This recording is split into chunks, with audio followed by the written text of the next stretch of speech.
Bendiciones a todos una vez más, amados hermanos, y damos gracias a Dios por permitirnos continuar con estas clases acerca de falsas doctrinas. Y en el día de hoy vamos a hablar de una doctrina bastante, pero bastante conocida en nuestro entorno y que en sus doctrinas es aún mucho más parecida a las doctrinas que nosotros manejamos o en las cuales nosotros creemos y nos afianzamos, donde nuestra fe se fundamenta. Y el término teológico, por así decir, como se le conoce a esta doctrina, es solo Jesús, o también un nombre más teológico, por así decirlo, es como los unicitarios. Hay que aclarar, no es lo mismo que unitarios, son dos nombres diferentes, pero en esta ocasión su nombre es unicitario, así es como realmente se le conoce en la teología. A veces se le dice Jesús solo, o se le dicen pentecostales unitarios, también a veces se le dice, o pentecostales unicitarios, perdón. Y bueno, es una doctrina o es una congregación, sí, una doctrina que prácticamente maneja todas las doctrinas bíblicas, maneja la misma interpretación bíblica, por así decir, la misma Biblia. Recordemos que a las denominaciones anteriores hablábamos de que ellos tenían la Biblia y por lo general también tenían otro libro. En el caso de ellos también es solo Biblia, o sea, solo la escritura. La diferencia con ellos radica en una sola cosa y tiene que ver mucho con la doctrina de la Trinidad. Ellos creen que el Padre, el Hijo y el Espíritu Santo son la misma persona, y que en esas ocasiones en donde el texto muestra cómo interactuaban entre los tres, era él mismo hablando con él mismo. Entonces eso más adelante lo vamos a desarrollar con mayor profundidad. Lo que en esencia quería mostrarles a manera de introducción es que simplemente es eso, o sea, ellos solamente bautizan en el nombre de Jesús, solamente creen en un solo Dios y una sola persona manifestada de tres formas. Entonces vamos a ver qué es lo que ellos creen y cómo nosotros por medio de la Biblia no estamos de acuerdo en esa posición. Y como se pueden dar cuenta, es un grupo doctrinal que se asemeja mucho, que es mucho más fiel a la Biblia, que se preocupan también por la santidad, que se preocupan también porque la iglesia sea gobernada conforme a la palabra del Señor, pero solamente tiene esa diferencia. Hay algunas posiciones de algunos teólogos que dicen de que por esa razón posiblemente no sean salvos. Hay algunos que dicen que digamos que ese punto no es tan no afecta la salvación de ellos, ya que ellos siguen creyendo en Jesús como Señor y Salvador, como Dios. Entonces, en ese sentido, digamos que hay un poco o diferentes posiciones teológicas, que la idea no es debatirlas aquí. Si usted quiere estudiar más a fondo si es así o no, pues le invitamos a que lo haga en su estudio personal, y Dios mediante, ¿por qué no? Más adelante nosotros poder hablar más a profundidad sobre este tema.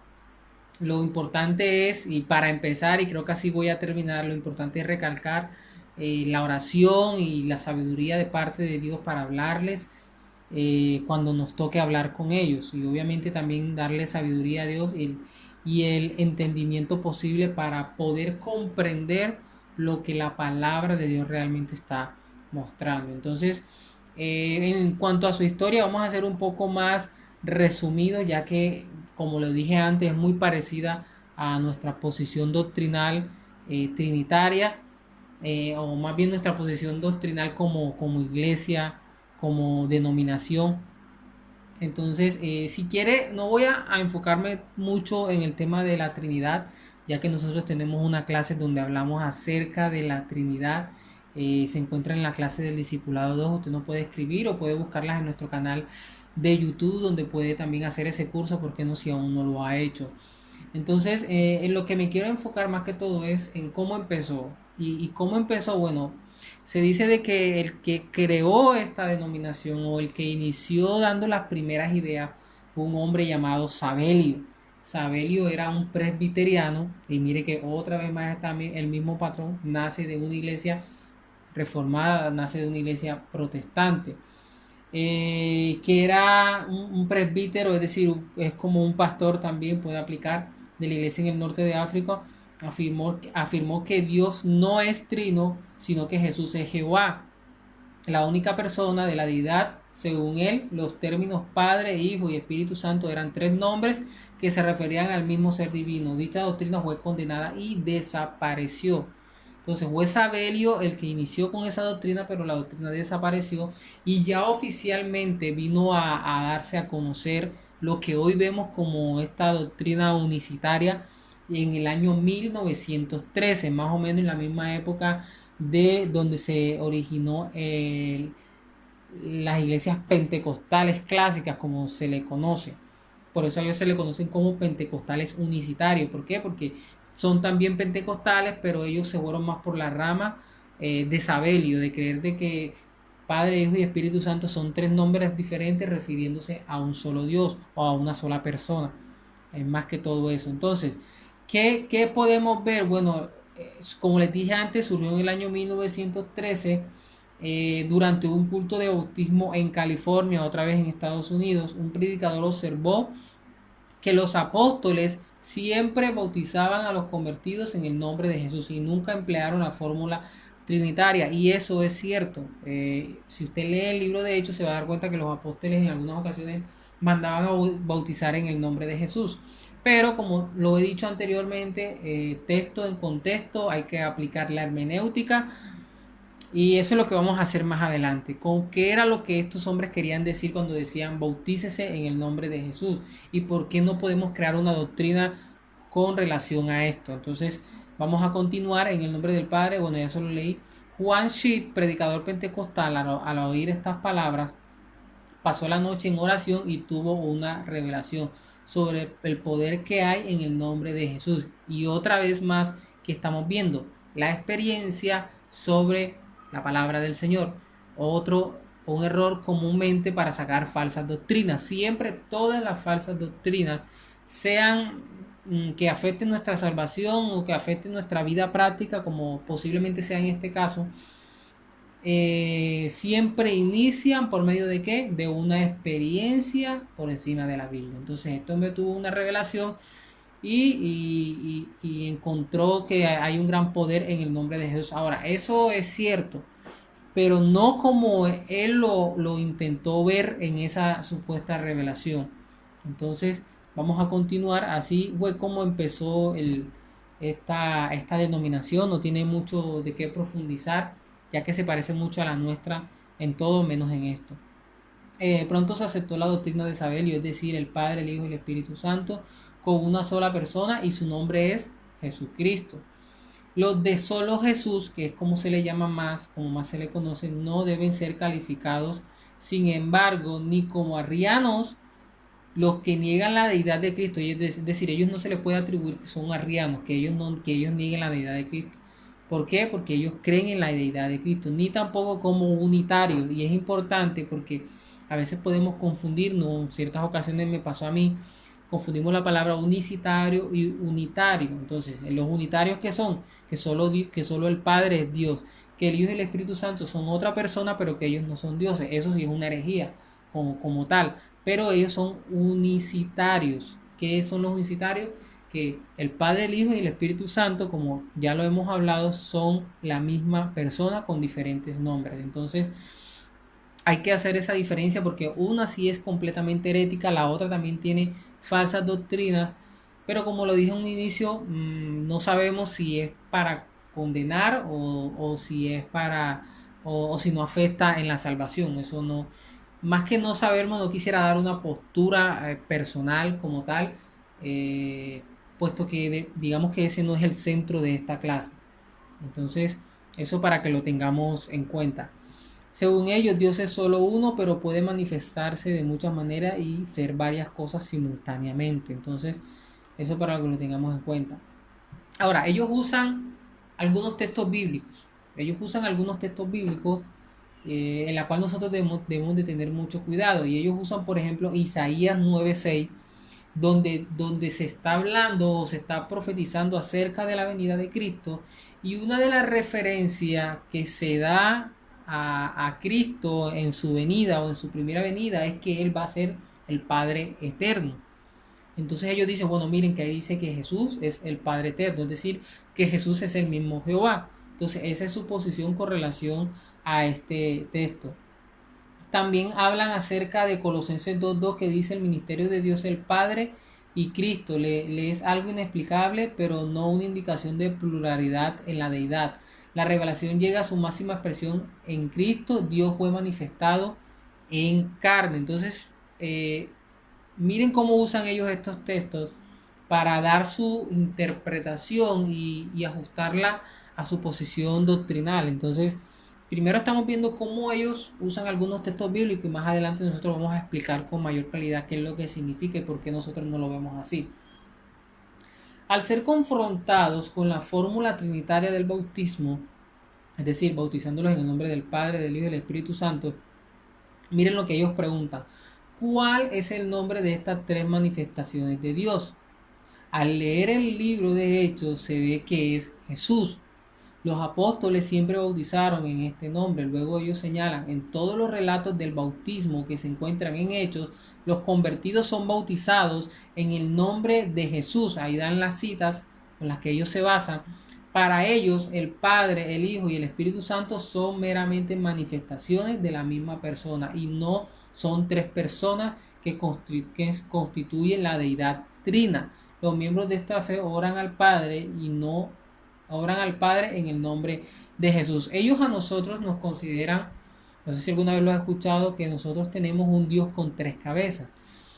Y pues esa pues no es así, porque no es que nosotros tengamos un Dios con tres cabezas. Recordemos que nosotros también creemos en un solo Dios, pero manifestada en tres personas diferentes, que no es la misma persona, son tres personas diferentes, pero creemos en un solo Dios. Entonces ellos lo ven en esa posición y nosotros no creemos en esa posición porque sí, tenemos sustento bíblico o la iglesia pentecostal, la iglesia reformada trinitaria, que es como se le conoce comúnmente, cree en esto porque hay textos bíblicos que lo muestran. Entonces no es algo personal, no es posición personal, es posición bíblica. Y eso es lo que queremos dejar en manifiesto en esta clase. Entonces, explican que en los pasajes en los cuales Jesús oró al Padre no enseñan que hay más de una persona en la deidad.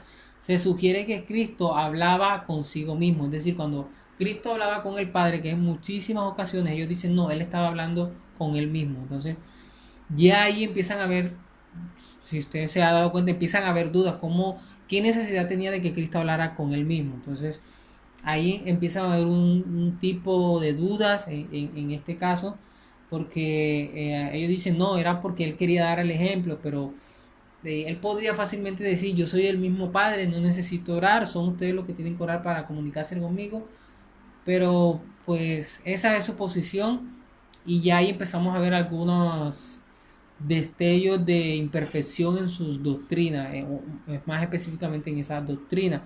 Y para antes de seguir quisiera recalcar que ellos sí se guardan en la fe, sí se guardan en santidad, sí adoran a Cristo, sí viven para Cristo, incluso ellos son muy reconocidos porque digamos que no son legalistas, pero sí buscan cuidarse en su forma de vestir. Entonces son personas que quieren mostrar una imagen o que quieren por medio de su apariencia física mostrar o marcar que son diferentes, que no son de esta tierra, pero no de forma legalista, es decir, de decir, bueno, el que no se vista así se va a ir para el infierno. Entonces, hay cosas, o prácticamente en todo ellos siguen la doctrina bíblica. Obviamente hay algunas diferencias culturales, como lo que acabé de mencionar de la ropa, pero en sus demás doctrinas son ortodoxas. ¿Qué quiere decir? ¿Qué quiero decir cuando hablo con ortodoxas? Que son doctrinas rectas, son de sana doctrina. Entonces eso para que lo tengamos bastante claro. Pues establecen una clara diferencia entre sus dos naturalezas, la humana y la divina, las cuales existen simultáneamente en el Señor. Eso con relación al tema de que Jesús hablaba con él mismo. Hay tres denominaciones en todo el mundo. La que nosotros más conocemos es esta que tengo aquí, la iglesia pentecostal Unida, que es la iglesia, digamos, que se radicó aquí en América. Las otras iglesias fueron fundadas, bueno, una está en México y otras están en Europa, pero la que nosotros más conocemos es esta que acabé de subrayar, la de la Iglesia Pentecostal Unida de Colombia. Entonces, eso es lo que, digamos, como tal, en breve la historia de ellos. Y bueno, ahora vamos a ver cuáles son sus debilidades en sus doctrinas. O por qué en este punto no es muy convincente la posición de ellos. En primer lugar, el negar la Trinidad haría incomprensibles y contradictorios muchos pasajes del Nuevo Testamento. Y aquí quisiera aclararle algo también, muchos pasajes del Antiguo Testamento. Porque recordemos que en el Antiguo Testamento, cuando se relata la creación de los cielos y la tierra y del hombre, dice hagamos, habla en plural. O sea, si es una sola persona con tres nombres, no tiene necesidad de decir hagamos. Cuando van a confundir las lenguas en la ciudad de Babel, también dice confundamos, es decir, siempre está hablando en plural. Así que es muy importante esto, que lo tengamos muy en cuenta. Y en el Nuevo Testamento, con mucha más razón, hay muchas más muestras de cómo Cristo hablaba con el Padre, de cómo los apóstoles también hacían la diferencia en un Dios trino. Entonces, creer en este unicitarismo, de que Dios es un solo Dios, o más bien es una sola persona con tres nombres, va a crea muchas contradicciones en la Biblia. Y eso es algo que en su devocional diario, cada vez que usted lea la Biblia, lo va a poder ir notando. Entonces, tales como el bautismo de Jesús por Juan el Bautista. Recuerden que en ese bautismo, ¿qué dice la Biblia? De que cuando Jesús iba a ser bautizado, del cielo salió una voz que decía: este es mi Hijo amado, del cual tengo complacencia. Y al mismo tiempo dice que el Espíritu Santo descendía en forma de paloma. Entonces, es un ejemplo claro de la Trinidad. Y suena incongruente decir de que es la misma persona, pero con tres nombres diferentes y diciendo, o sea, la misma persona diciendo este es mi hijo amado, pero si es el mismo, porque dice este es mi hijo amado. Y al mismo tiempo, mientras se está haciendo eso, está descendiendo el Espíritu Santo. Es decir, se vuelve muy incomprensible la Biblia creyendo en esta posición. Otra cosa, y es que Jesús en el libro de Juan se puede ver cómo él oraba al Padre y cómo él pedía o cómo él decía que les iba a dar un consolador, refiriéndose al Espíritu Santo. No era más fácil decir yo voy a venir en forma de Espíritu Santo, o sea, porque decir yo les voy a dar al consolador. Entonces ahí se está viendo cómo hay tres personas diferentes, o sea, es un solo Dios, pero son tres personas diferentes. Hay una relación entre ellos tres muy cercanas que en esencia lo vuelve un solo Dios. Entonces, eso lo tenemos que tener muy claro. Fue enviado por el Padre, se sometió al Padre, hizo las obras del Padre, rogó al Padre, vio al Padre y está a la diestra del Padre, pero jamás confundió su identidad con la del Padre. Todo esto lo vemos en la Biblia. O sea, todo esto que acabé de decir no son comentarios personales, no, son comentarios que están en la Biblia. Hay citas bíblicas donde dice de que él fue enviado por el Padre, que fue el Padre que él le envió, que él se sometió al Padre, que hizo las obras del Padre, que rogó al Padre, que volvió al Padre y que está a la diestra del Padre. Entonces, sí hay bastante soporte bíblico para ver o para mostrar que es un solo Dios, pero son tres personas diferentes. Ahora, haciendo un paréntesis, es verdad, es difícil poder comprender al 100% cómo trabaja esto, pero el hecho de que sea difícil no hace o no lo hace una mentira. Si la Biblia lo dice, si la Biblia lo muestra, entonces es así. Pero nuestra mente, que es finita, no puede comprender al 100% esta gran verdad. Pero la Biblia lo muestra y como lo muestra, debemos de creerlo así. Entonces es importante que tengamos en cuenta eso. El hecho de que el Mesías se llamara Padre Eterno, que es uno de los textos que ellos usan en Isaías 9 para decir de que son la misma persona, No implica confusión alguna entre el Padre y el Hijo en la Trinidad. Se puede interpretar el título de dos maneras, es decir, cuando se habla de Padre eterno en Isaías, número uno, significa Padre de la eternidad. ¿Qué significa Padre en la eternidad? Que no es solo Señor de la eternidad, sino también es el autor de la vida eterna. Entonces, cuando Isaías está nombrando a Jesús como Padre de la eternidad, en su contexto lo que está significando que Él es el autor de la vida eterna. Entonces, para eso usted puede ir a Isaías 53:10. Quiero que lo veamos. Vamos a ir a Isaías 53:10. Mire lo que dice: y se dispuso con los impíos su sepultura, mas con los ricos fue en su muerte, aunque nunca hizo maldad, no hubo engaño en su boca. Con todo eso, Jehová quiso que quebrantarlo. Entonces mire lo que dice: Jehová quiso quebrantar ¿a quién? A Cristo, sujetándolo a padecimientos. Cuando haya puesto su vida en expiación por el pecado, verá linaje, vivirá por largos días, y la voluntad de Jehová será en su mano prosperada. Entonces miren cómo está hablando una relación entre dos personas distintas.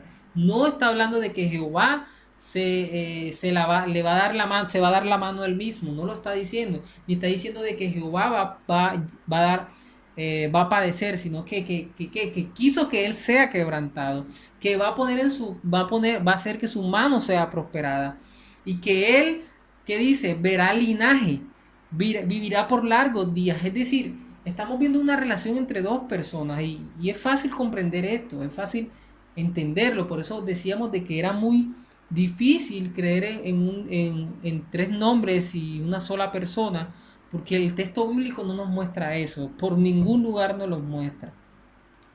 Vamos a continuar.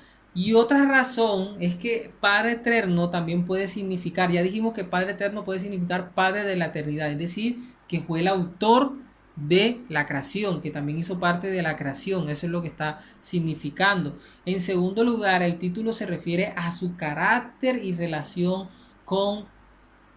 a su pueblo. Siempre Padre, eso está en la Biblia de Jerusalén, sería siempre como un buen padre, sosteniendo y protegiendo a su pueblo. Vamos a ver otra cita. Súbete sobre un monte alto, anunciadora de Sión. Levanta fuerte tu voz, anunciadora de Jerusalén. Levántala, no temas. Di a las ciudades de Judá: ved aquí el Dios vuestro. He aquí que Jehová el Señor vendrá con poder, y su brazo señoreará. He aquí que su recompensa viene con él, y su paga delante de su rostro. Como pastor apacentará su rebaño en sus brazos, llevará los corderos, y en su seno los llevará. Pastoreará suavemente a las recién paridas. Entonces ahí está haciendo referencia a quién, a Cristo Jesús. Entonces quiero que sigamos viendo, bueno, otro segundo punto que hace ver cómo esta postura es bastante débil, y es que Jesús mismo señaló la Trinidad en la forma bautismal. Vamos a ver Mateo 28:19. Creo que ya todos la conocemos, pero quiero que la volvamos a leer. Mateo 28:19, mire lo que dice: por tanto, id y haced discípulos a todas las naciones, bautizándoles en el nombre del Padre, y del Hijo, y del Espíritu Santo. Entonces vemos que el mismo Cristo está mandando a que bauticemos en el nombre del Padre, del Hijo y del Espíritu Santo. Entonces, la expresión en el libro de Hechos, y esto hay que aclararlo también, así como lo aclaramos con Isaías 6:9: bautícese cada uno de vosotros en el nombre de Jesucristo.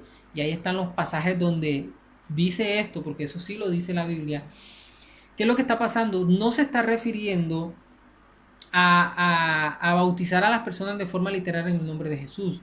Lo que pasaba en ese tiempo era que los judíos solamente creían en Jehová, y después del Pentecostés creían en el Espíritu Santo también. Pero ¿qué sucedía? Que no creían en Cristo. Entonces, cuando los apóstoles decían bauticen en el nombre de Jesús, lo que los apóstoles están diciendo es: mire, cuando ustedes van a bautizar, que ellos no solamente crean en el Padre, no solamente crean en el Espíritu Santo, sino que también crean en Cristo, que era en el que los judíos no querían creer en Cristo. Entonces, Eso es bastante importante. No se refieren a la forma bautismal, sino a una profesión de fe en Jesucristo de parte del convertido o a la invocación del nombre de Jesús como Mesías. Recuerden que ellos no creían en Jesús como Mesías. Entonces por eso dicen, bautícenos en el nombre de Cristo. Es decir, que ellos al bautizarse no solamente crean en el Padre, en el Espíritu Santo, sino que también crean en Jesús como el Mesías, como el Salvador. Punto 3. Ciertos documentos muy antiguos atestiguan que la iglesia de los primeros 2 siglos empleaban la fórmula trinitaria cuando se bautizaban a los creyentes.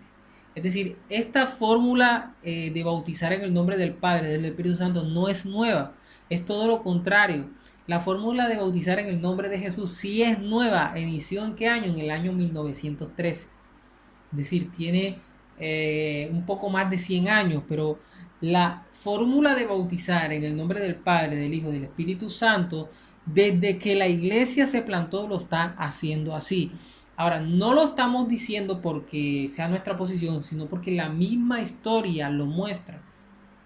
Los cristianos en su primera época, como la doctrina o como el canon todavía no estaba especificado, es decir, todavía no estaba la Biblia como la tenemos ahora, los cristianos tenían en ese tiempo un manual.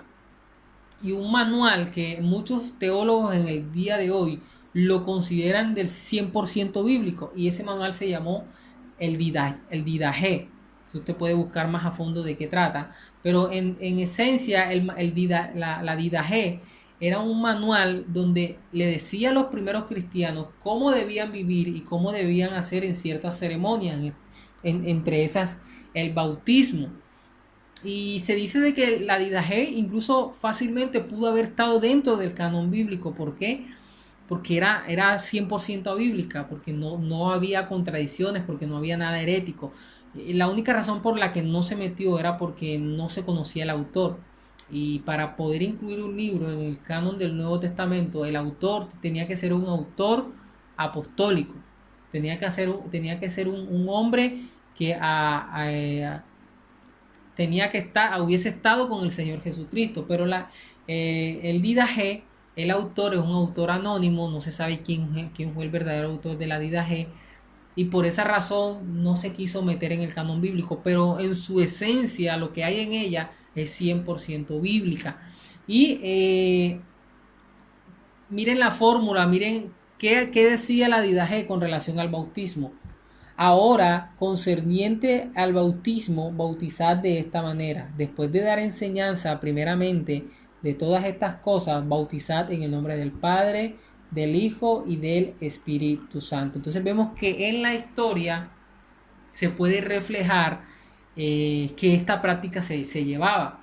Hay un hombre también de entre los primeros cristianos que existieron, Justino Mártir, donde él decía lo siguiente en uno de sus escritos: son traídos, los nuevos convertidos a un lugar donde hay agua y reciben de nosotros el bautismo, es decir, el lavamiento de agua en el nombre del Padre, Señor de todo el universo, y de nuestro Salvador Jesucristo y del Espíritu Santo. Entonces vemos cómo en la historia esta práctica siempre se ha llevado, y que lo que se quiere es, en este penúltimo siglo, lo que se quiso fue quitarla. Pero desde que Cristo ascendió al cielo, siempre se ha llevado esta práctica. Punto 4, ya estamos terminando. La salvación es solo por fe, y ninguna parte de la Biblia enseña que es necesaria hablar en otras lenguas para ser salvo. Esta es otra posición que ellos tienen, donde ellos también muestran de que, por así decir, es necesario hablar en lengua para ser salvo. Entonces, la Biblia no nos muestra eso. La Biblia nos muestra que la salvación es por medio de creer en Jesucristo. Voy a leer una cita de las varias que están aquí. Mire lo que dice Romanos 5:1. Justificados pues por la fe, tenemos paz para con Dios por medio de nuestro Señor Jesucristo. Entonces es por medio de fe que nosotros recibimos salvación. Así que importante que tengamos esto en cuenta. Vamos con este último punto, y es: las revelaciones dadas a los creyentes son falibles. Y recordemos que en un inicio habíamos dicho de que uno de sus precursores, de sus líderes, había afirmado esta teoría o esta postura porque había tenido una revelación. Pero siempre entendamos, hermanos, que las revelaciones dadas a los creyentes son falibles, es decir, todo lo que nosotros no estamos en contra de que, o la Biblia no está en contra de que Dios no le pueda hablar a usted personalmente, de que Dios no pueda guiarlo a usted, pero ¿cómo sabemos si ese sueño, esa visión que usted tuvo es de Dios? ¿Cómo lo sabemos? Porque está coherente con lo que está el texto, porque no está en contra de lo que dice el texto, porque lo que está haciendo no va en contra, o lo que en ese sueño, en esa visión que usted tuvo y que quizás vio que era lo que tenía que hacer, no está en contra de lo que la Biblia dice que usted tiene que hacer. Entonces, las revelaciones a los creyentes son falibles, es decir, no todas son ciertas. En muchas ocasiones no es Dios quien ha hablado. ¿Y cómo se puede discernir esto? Porque al analizarla a la luz de la Biblia no es coherente con lo que el texto dice. Entonces, eso es importante. Si no fuera así, el apóstol Pablo no había señalado de que los profetas hablen dos o tres y los demás juzguen y examinarlo todo, retener lo bueno. Es posible que ciertas revelaciones sean de la carne, es decir, sean por la emoción. Usted sienta que Dios le habló, pero no fue que Dios le habló, sino que fue la misma emoción que le hizo creer eso. ¿Ya? Entonces, ¿cómo sabemos si es emoción o fue realmente palabra de Dios? Porque va con relación a lo que dice la palabra. Por eso es importante siempre tener la palabra a un lado, siempre tener, si usted no es maestro o no tiene mucho conocimiento en la palabra, siempre tener a un maestro que lo mueva o que lo lleve a lo que dice la Biblia y que usted ponga en práctica lo que diga la Biblia. No es creer 100% a esa persona, sino que esa persona lo guíe a lo que realmente está diciendo la palabra de Dios y usted pueda ser guiado por lo que dice la palabra y no por lo que diga ese maestro, que puede bien ser cierto o puede que no sea cierto. Todo depende si va con relación o es coherente con lo que está en la palabra del Señor. El don, y esto es importante y con esto terminamos, el don de la profecía en la iglesia no es para revelar nuevas doctrinas, sino para edificar, exhortar y consolar. Para eso son los dones en el día de hoy, para edificar a la iglesia, no es para crear nuevas doctrinas. Primera de Pedro nos habla de que no hay profecía más segura, sino el que está en la palabra del Señor, el que está en la Biblia. Entonces, es importante que esto lo entendamos, y es que nuestra revelación está en la palabra del Señor, y lo que Dios nos ha dado, todos los dones que Dios nos ha dado es para que seamos edificados y no para crear nuevas doctrinas. Así que, hermano, eso ha sido todo por esta clase. Esperamos que sea de gran bendición y que el Señor les continúe bendiciendo.